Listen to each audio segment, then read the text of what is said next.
Casey and Marshall hurried through the White House gate. It was 3 o'clock on Friday afternoon, October 14th. School was out, and the kids were going to Camp David with the president for the weekend. "Are we really taking the helicopter?" Marshall asked. "Yep," Casey said.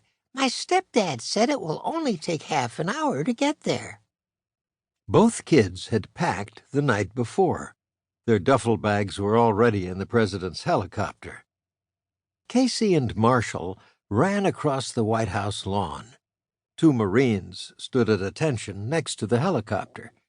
They gave Casey and Marshall a boost up into the passenger compartment.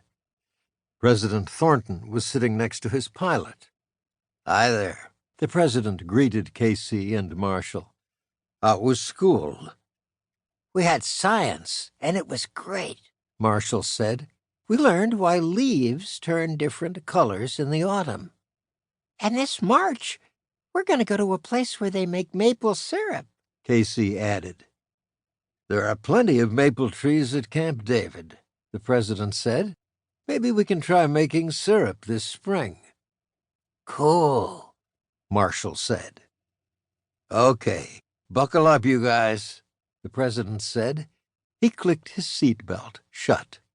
Casey and Marshall buckled themselves into their seats. "You can take off now, Jeff," the president said to the pilot. "Yes, sir," Jeff said. The copter lifted into the air. Casey and Marshall waved at the Marines down below. They waved back as Jeff turned the chopper into the clouds. "Where is Camp David, anyway?" asked Marshall. He had to shout to be heard over the noise of the helicopter.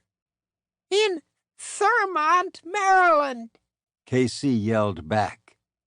The president turned around.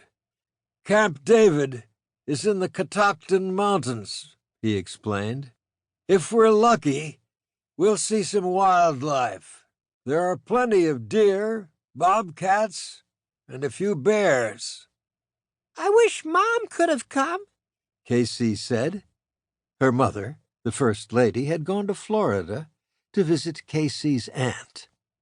"You'll have lots of stories to tell her when she gets back," the president said.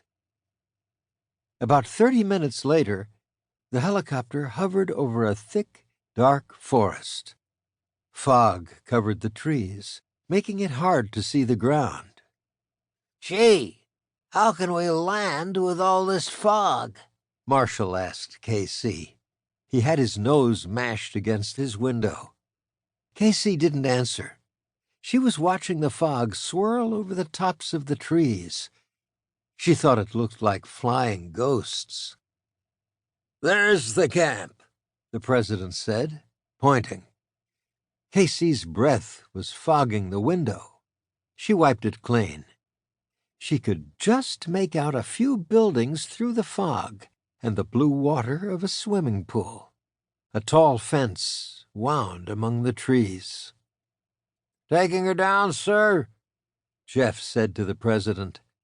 Casey and Marshall watched the ground get closer. The wind from the helicopter blades blew the fog around and bent the tree branches. Just before they landed, a deer bounded from a clump of bushes. "Look!" Casey shouted. "A deer!"